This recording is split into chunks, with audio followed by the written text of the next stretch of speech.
और उसकी वजह क्या है, ये मैं नहीं कह रहा, ये वो लोग कह रहे हैं जो साइंस के एक्सपर्ट्स हैं। नेशनल एकेडमी ऑफ साइंस कहती है science doesn't have the processes to prove और disprove the existence of God. Why? क्योंकि साइंस का ताल्लुक एम्पेरिकल एविडेंस से है और एम्पेरिकल एविडेंसेस का ताल्लुक हमारे नेचुरल और फिजिकल वर्ल्ड से है, जबकि गॉड नॉन फिजिकल और सुपर नेचुरल रियलिटी है। लिहाजा नॉन फिजिकल रियलिटी को आप उस टूल के साथ नहीं चेक कर सकते जिसका काम फिजिकल रियलिटी को तलाश करना है। लिहाजा आज इस डिबेट में गॉड की एग्जिस्टेंस को साबित करने या उसे डिनाई करने में साइंटिफिक एविडेंस को एक्सेप्ट नहीं किया जाएगा। दूसरा स्टैंडर्ड हो सकता है रेविलेशन, कि रेविलेशन के जरिए हम यह साबित करें कि गॉड एग्जिस्ट करता है या नहीं। लेकिन यह स्टैंडर्ड भी आज इररेलेवेंट है। क्यों? क्योंकि रेविलेशन मेरे नजदीक सोर्स ऑफ नॉलेज है, वैलिड सोर्स ऑफ नॉलेज है, लेकिन हमारे जावेद अख्तर साहब के नजदीक यह वैलिड सोर्स ऑफ नॉलेज नहीं है। लिहाजा आज की डिबेट में मैं एक भी एविडेंस किसी भी मजहबी स्क्रिप्चर से नहीं दूंगा ताकि जावेद अख्तर साहब के लिए वो अनएक्सेप्टेबल ना हो। तीसरा जो मेयार हो सकता है वो है ऑब्जर्वेशन, कि भाई कोई कहे कि हमें खुदा दिखाओ, अगर है तो दिखाओ, या ये कि खुदा के एग्जिस्टेंस पर एम्पेरिकल एविडेंस दो, तो ये है दर हकीकत गलत टूल का इस्तेमाल करना। ये ऐसा ही है कि जावेद साहब मुझसे ये मुतालबा करें कि मुफ्ती साहब आप मेटल डिटेक्टर के जरिए प्लास्टिक डिटेक्ट करके दिखाएं। अब चूंकि प्लास्टिक डिटेक्ट नहीं हो पा रही है लिहाजा plastic does not exist. No, you are using the wrong tool. इस टूल से प्लास्टिक को डिटेक्ट नहीं किया जाता। लिहाजा मैं समझता हूं कि गॉड के एग्जिस्टेंस पर एम्पेरिकल एविडेंस का मुतालबा करना एक बचकाना मुतालबा है, और हमारे रिस्पेक्टेड जनाब जावेद अख्तर साहब इस स्टेज से अब बहुत आगे निकल चुके हैं। अब बचता है एक ही स्टैंडर्ड, और वो स्टैंडर्ड है अक्ल, लॉजिक, रीजनिंग। और यही वो स्टैंडर्ड है जिसके तहत गॉड की एग्जिस्टेंस को साबित किया जाएगा या गॉड की एग्जिस्टेंस को डिनाई किया जाएगा। लेकिन चूंकि ये बहुत इंपॉर्टेंट और सेंसिटिव टॉपिक है, इसलिए लॉजिकल आर्ग्यूमेंट भी ऐसा होना चाहिए जो डेफिनेटिव हो, इनडेफिनेटिव ना हो, जो 2 और 2 4 की तरह बिल्कुल वाजे हो, जिसे लॉजिकली रिजेक्ट करना पॉसिबल नहीं हो। फॉर एग्जाम्पल हम कहें हमारे रिस्पेक्टेड मिस्टर सौरभ साहब, ये एक इंसान है और तमाम इंसान कॉन्शियस बीइंग है, लिहाजा नतीजा क्या निकला, हमारे सौरभ साहब भी कॉन्शियस बीइंग है। क्या ये इनडेफिनेट आर्ग्यूमेंट है या डेफिनेट आर्ग्यूमेंट है? ये डेफिनेट आर्ग्यूमेंट है। ये 2 और 2 की तरह वाजे है, इसमें किसी तरह जो है लॉजिकली इसको रिजेक्ट नहीं किया जा सकता। तो अगर आज हमारे जावेद अख्तर साहब ऐसी कोई अकली दलील और लॉजिकल एविडेंस दें खुदा के ना होने पर जो डेफिनेट भी हो, तो मैं ये ऐलान करता हूं कि यकीनन मैं उस एविडेंस को कबूल करूंगा और उस पर गौर करूंगा। लेकिन साथ में यह भी ऐलान कर देता हूं प्रेडिक्शन के तौर पर कि ऐसा कोई डेफिनेट आर्ग्यूमेंट कोई नहीं पेश कर सकता। दलील हम देंगे और डेफिनेटिव दलील देंगे, लॉजिकल दलील देंगे, ऐसी दलील देंगे जो एंटायर एथिस्टिक वर्ल्ड उसे रेफ्यूट नहीं कर सकती। चलें अब हम एक एग्जाम्पल सोचते हैं, एक सिनेरियो, सिंपल सिनेरियो, तमाम ऑडियंस से गुजारिश है, हम और आप एक आइसोलेटेड आइलैंड पर हैं, ऐसा आइलैंड जहां पे हमसे पहले कोई कभी नहीं गया। चलते चलते आपके सामने अचानक आपने देखा एक पिंक कलर की बॉल पड़ी हुई है। सबसे पहला सवाल आपके जहन में क्या आएगा कि ये बॉल यहां क्यों आई, कैसे आई, ये पिंक कलर की ही क्यों है, कोई और कलर भी हो सकता था, ये इसी शेप में क्यों है, कोई और शेप भी हो सकता था। नेचुरली आप इस तरफ पहुंचेंगे कि कोई ना कोई है जिसने इन स्पेसिफिक प्रॉपर्टीज के साथ इस बॉल को बनाया है और यहां पे रखा है। चूंकि आप जानते हैं कि ये जो बॉल है इसका एग्जिस्ट करना जरूरी नहीं है, ये एग्जिस्ट कर भी सकती थी, नहीं भी कर सकती थी, और एग्जिस्ट करना ही था तो किसी और फॉर्म में करती, किसी और कलर में करती। अब आप इस बॉल को एक्सपैंड करते चले जाएं, एक्सपैंड करते चले जाएं, एक्सपैंड करते चले जाएं, यहां तक कि ये बॉल यूनिवर्स के साइज की हो जाए। बताइए कि क्या साइज के बढ़ जाने से सवाल बदल जाएगा? हरगिज नहीं बदलेगा। अभी भी सवाल रहेगा ये यूनिवर्स कहां से आया, इन स्पेसिफिक प्रॉपर्टीज के साथ कहां से आया, क्यों आया, किसने बनाया, यह सवाल उस वक्त भी वैलिड रहेगा। लेकिन यह सवाल अगर हम जनाब जावेद अख्तर साहब से करें तो चूंकि इनका वर्ल्ड व्यू एथिस्टिक है, और सिर्फ इनका नहीं, मतलब जितने भी एथिस्ट हैं और एथिस्टिक वर्ल्ड व्यू को रखने वाले से अगर आप ये सवाल करें कि ये यूनिवर्स कहाँ से आया, तो इनका जवाब या तो आर्ग्यूमेंट फ्रॉम इग्नोरेंस होगा या डॉगमेटिक होगा। या तो ये कहेंगे कि मुझे नहीं पता कि ये कहाँ से आया, लिहाजा गॉड डज नॉट एग्जिस्ट, ये आर्ग्यूमेंट फ्रॉम इग्नोरेंस है। या ये कहेंगे कि ये यूनिवर्स खुद ब खुद बन गया, इसका मतलब ये है कि उस बॉल को भी खुद ब खुद बन जाना चाहिए, लेकिन बॉल के ताल्लुक से ये एक्सप्लेनेशन एक्सेप्ट नहीं की जाएगी कि ये खुद ब खुद बन गई, लेकिन यूनिवर्स के ताल्लुक से कर दिया जाएगा। इसे हम दूसरे अल्फाज में डॉगमा भी कह सकते हैं। दूसरी चीज, हमारे जावेद अख्तर साहब जरूर गॉड ऑफ गैप्स की मिसाल भी जरूर देंगे, और मिसाल देंगे कि पहले ज़माने में बिजलियाँ कड़कती थी तो लोगों ने किसी एक खुदा की तरफ, और बारिश होती थी तो दूसरे खुदा की तरफ मंसूब कर दिया, उनके पास दलील नहीं थी। ये हमारा वर्ल्ड व्यू है ही नहीं, ये हमारा वर्ल्ड व्यू है ही नहीं, क्योंकि नेचुरल फिनोमेना के प्रोसेस की इंटरप्रिटेशन को जान लेने से ये कहाँ से साबित हो गया कि गॉड एग्जिस्ट नहीं करता है। इस पर मैं इंशाअल्लाह अभी आगे बात करूँगा। आप हजरात ये भी देखेंगे, और मैं ये एक्सपेक्ट करता हूँ कि हमारे रिस्पेक्टेड जनाब जावेद अख्तर साहब ज़रूर इमोशनल आर्ग्यूमेंट्स भी देंगे, जो कि एक लॉजिकल फेलेसी है जब बात आती है ट्रुथ को डिसाइड करने में। क्यों? मिसाल के तौर पर वो कहेंगे कि अगर गॉड है तो ईविल क्यों एग्जिस्ट करता है, जबकि मैं कहता हूं ईविल का एग्जिस्ट करना गॉड के एग्जिस्ट करने की दलील है, उसके खिलाफ नहीं है। चूंकि अगर गॉड है तो हम सब उसके सामने अकाउंटेबल हैं, और अगर हम अकाउंटेबल हैं तो अकाउंटेबिलिटी के लिए ईविल का मौजूद होना जरूरी है, उसके बगैर हम अकाउंटेबल नहीं हो सकते। और अगर हम अकाउंटेबल नहीं हैं तो हम जनाब जावेद अख्तर साहब से पूछेंगे कि आप बताएं कि फिर सफरिंग इस दुनिया में क्यों है? अगर खुदा नहीं है तो सफरिंग क्यों है? और उन लोगों के जज्बे का क्या जिनके अंदर सफरिंग के बाद इंतकाम लेने का जज्बा पाया जाता है और वो इस दुनिया से ऐसे ही चले गए, क्या उनकी सारी तकलीफें बेकार चली जाएंगी?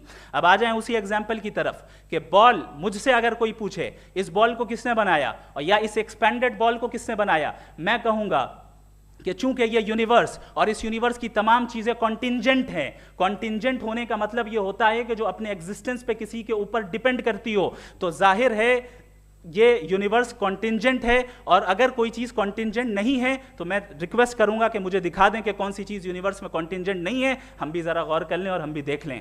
और जब कॉन्टिंजेंट चीज़ें मौजूद हैं तो फिलोसोफर्स की इस्तिलाह के मुताबिक, हम उस टर्मिनोलॉजी के मुताबिक हम उस जगह तक पहुंचते हैं और उस हस्ती तक पहुंचते हैं जिसे नेसेसरी बीइंग कहा जाता है, कि ये वो नेसेसरी बीइंग है जिसका मौजूद ना होना नामुमकिन हो। चूंकि अगर ये मौजूद ना हो तो सारी चीज़ें एग्जिस्टेंस में आएंगी ही नहीं, और ये सारी कॉन्टिंजेंट चीज़ें उसी के ऊपर डिपेंड करती हैं। अब अगर आप ये सवाल करते हैं कि फिर उस हस्ती को किसने बनाया, फिर उसका कॉज क्या है, फिर उसका कॉज क्या है, फिर उसका कॉज क्या है, और एंडलेसली चले जाएं, इसे हम कहते हैं इन्फिनिट रिग्रेस ऑफ कॉजेज, जो कि लॉजिकल फेलेसी है। कॉन्सेप्चुअली इन्फिनिटी पॉसिबल है। मिसाल के तौर पे न्यूमेरिकल्स 1 2 3 गिनते चले जाएं, इन्फिनिट नंबर्स हैं। मैं कॉन्सेप्चुअली बात नहीं कर रहा, प्रैक्टिकली रियलिटी में साबित करके दिखाएं कि infinite regress of causes possible हैं या नहीं। अगर पॉसिबल हैं तो हम मान लेंगे, मिसाल दे दें, और पॉसिबल नहीं है तो एक ही ऑप्शन बचता है जिसे हम कहते हैं नेसेसरी बीइंग। ऐसी नेसेसरी बीइंग जो इंडिपेंडेंट है, क्योंकि अगर वो डिपेंडेंट हुई तो वो नेसेसरी नहीं रहेगी। ऐसी इंडिपेंडेंट बीइंग जो इटर्नल है, अगर वो इटर्नल नहीं होगी, उसकी बिगिनिंग होगी तो वो खुद कॉन्टिंजेंट है। ऐसी बीइंग जो पावरफुल है, क्योंकि कॉन्टिंजेंट को एक्चुअलाइज करने के लिए पावर चाहिए। ऐसी बीइंग जो इंटेलिजेंट है और नॉलेजेबल है, क्योंकि ये यूनिवर्स स्पेसिफिक फॉर्म और स्पेसिफिक लॉज ऑफ नेचर के तहत प्रिसाइजली चल रहा है। थैंक यू मुफ्ती साहब। मैं इन दलीलों के बाद जावेद अख्तर साहब से गुजारिश करूंगा, आप बैठ के बोलना चाहेंगे? जी।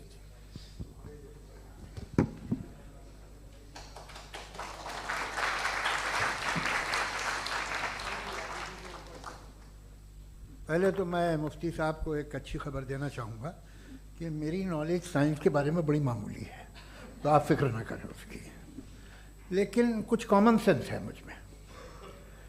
देखिए, ये खुदा का तस्वुर कोई नया तस्वुर नहीं है, ये सदियों से रहा है। ये कुछ रिलीजन 3000 साल पुराने होंगे, 4000 साल पुराने होंगे, लेकिन इंसान कोई 10,000 12,000 साल से एग्जिस्ट करता है होमोसेपियन की शक्ल में, और हमेशा कुछ ना कुछ मज़हब रहे। ये मज़हब जाहिलों के नहीं थे, ये मज़हब एक ऐसी ग्रीक सोसाइटी के थे जहाँ बड़े बड़े फिलोसफर्स पैदा हो गए। ये मज़हब इजिप्शियंस के थे जिन्होंने पिरामिड्स बनाए थे। ये रोमन्स के थे कि जिनका आर्किटेक्चर और सेनेट यानी पहली बुनियाद डेमोक्रेसी की, लिमिटेड थी मगर डेमोक्रेसी थी, ये उन लोगों ने किए थे। तो इनका जो जुपिटर था, रा था, ज़्यूस था, उन्हें उस पर इतना ही एतमाद था जितना आज किसी मजहबी आदमी को अपने खुदा पे होगा। क्रिश्चियनिटी आने से पहले यूरोप में एक मज़हब था जर्मेनिक रिलीजन। उसका एक खुदा था, उसकी एक बीवी थी, उसके 2 बेटे थे, एक बेटी थी। फिर जर्मनी में जब यूरोप में क्रिश्चियनिटी आई तो वो खुदा, उसकी बीवी और पूरे ख़ानदान चला गया। तो हमने अगर हम हिस्ट्री देखें तो खुदा जो हैं वो ज़्यादातर फ़ानी हैं, वो हमेशा रहे नहीं। और वो जो लोग इन्हें मानते थे उनको आप कहें वो तो जाहिल थे, उन्हें तो कुछ पता ही नहीं था, ऐसा नहीं है। वो अपने वक्त में बड़े काबिल लोग थे और अपने वक्त में उन्होंने बड़े बड़े काम किए हैं, फिलोसफर्स थे, साइंटिस्ट थे। लेकिन उनका मज़हब कहाँ गया, उनके खुदा कहाँ गए? आज जो खुदा हैं दुनिया में लोग उन्हें मानते हैं। आपको क्या मालूम कि कितने बरसों के बाद क्या होने वाला है? हम यूरोप में देखते हैं तो चर्च खाली हैं। तो वक्त के साथ चीज़ें बदलती हैं। जहाँ तक इसका ताल्लुक़ है मज़हबों का, हर मज़हब आपसे एक चीज़ मांगता है, फेथ। ये फेथ क्या चीज़ होती है? What is the difference between faith and belief? ये तो बहुत ही अहमखाना बात होगी कि कोई आदमी कहे साहब अगर खुदा है तो मुझे दिखाइए। ये तो जाहिलाना बात हुई।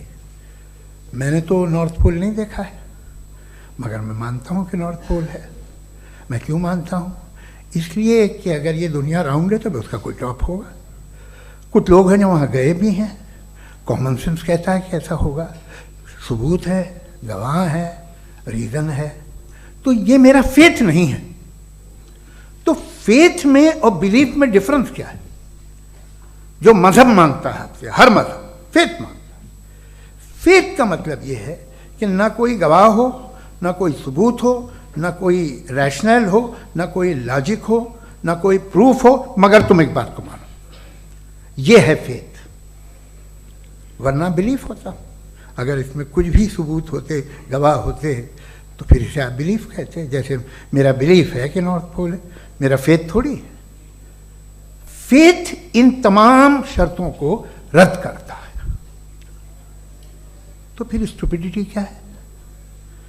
अगर मैं एक बात ऐसी मानूं जिसकी ना कोई लॉजिक है, ना कोई रैशनल है, ना कोई प्रूफ है, ना कोई गवाह है, ना कोई सबूत है, और मैं उसे मानूं, तो ये स्टुपिडिटी हुई। इसे ही भाई कल को मैं यकीन कर लूँ कि एलॉन मस्क जो है मेरा भाई है, तो मुझे इंतहाई खुशी होगी, सुकून भी बहुत मिलेगा मुझे। लेकिन और कहे भाई क्यों मानते हो, क्या सबूत है भाई, वो तो अमेरिकन है और तुम तो इंडियन हो, वो तो नस्ल अलग है, तुम्हें कभी मिले भी नहीं। साहब देखिए मेरा फेथ है, इस पर बात न किया। फेथ का मतलब ही यह है कि आप प्रूव नहीं कर सकते। अगर आप प्रूव कर सकते हो तो फेथ की ज़रूरत ही नहीं, फिर तो आप बात करेंगे, आप कितनी बहस कर लीजिए। अल्टीमेटली दुनिया का हर मज़हब फेथ पे टिका है, और फेथ का मतलब है एक ऐसा यकीन जिसका कोई सबूत, कोई गवाह, कोई रैशनल नहीं। अब आप ये कहें, क्या आप ये क्यों कह रहे हैं कि साहब ये कायनात किसने बनाई? कमाल ये है कि आपने बताया कि एक आइलैंड पर गए और एक बॉल देखी। आपने ये नहीं कहा कि आइलैंड किसने बनाया, आपको सिर्फ बॉल पे हैरत हुई। हमने आइलैंड पे हमने हैरत नहीं की, होते हैं आइलैंड। इसी तरह ये आइलैंड है, सितारे, ये गैलेक्सीज, ये सब आइलैंड हैं, खला में। हम उन्हें टेकन फॉर ग्रांटेड लेते हैं, हम पूछते नहीं किसने बनाए। आपने जजीरे के बारे में भी नहीं पूछा है। मेरी पैदाइश कैसे हुई? क्या मैं प्लान्ड पैदा हुआ था? I was plan to be born, या एक लकी स्पर्म था जो किसी एग से चिपक गया? मेरी पैदाइश रैंडम। और इंसाफ जिसे आप कहते हैं, इंसाफ का तो नेचर से कोई वास्ता ही नहीं है। जो आप कहते हैं कि एक दिन इंसाफ मिलेगा, इंसाफ is a human concept, nature में कोई इंसाफ नहीं। अगर शेर हिरन को खा जाता है तो उसे कोई सजा नहीं मिलती। अगर एक आंधी आती है और हरे भरे पेड़ों को उखाड़ के फेंक देती है तो आंधियों की जेल नहीं होती है। नेचर में इंसाफ नहीं, इसलिए वो नेचर को इंसाफ की जरूरत भी नहीं। नेचर तमाम एक है। अब हम कहें कि साहब ये देखिए जो मैंने खाना खाया था ये मेरी आँख तो नहीं यूँ कर दिया उसे, तो इसे सज़ा मिलने नहीं, वो सिस्टम है, ऐसे ही चल रहा है। नेचर बगैर इंसाफ के है। इंसाफ इज अ ह्यूमन कॉन्सेप्ट। तो जो आपसे कहता है कि मैं तुम्हें इंसाफ दूंगा, वो इंसानी जहन की पैदावार है। ये नेचुरल है ही नहीं, ये आसमानी है ही नहीं। नेचर का तसव्वुर, इंसाफ का तसव्वुर। भाई आप साथ मिलते हैं, अब आप लेफ्ट हैंड ड्राइव कर लें, ये क्या है? तमाम सच, तमाम नेकी, तमाम शराफत लेफ्ट हैंड ड्राइव है। वरना क्या होगा, या तो आप क्रॉस कर देंगे, आपका एक्सीडेंट हो जाएगा, या आप किसी को मार देंगे, या ट्रैफिक जैम हो जाएगा। झूठ, बेईमानी, रिश्वतखोरी, ये तमाम जो है driving on the wrong side है। इसके ऊपर कुछ नहीं। ये तो हमने बनाया, जैसे हमने लेफ्ट हैंड ड्राइव बनाई है।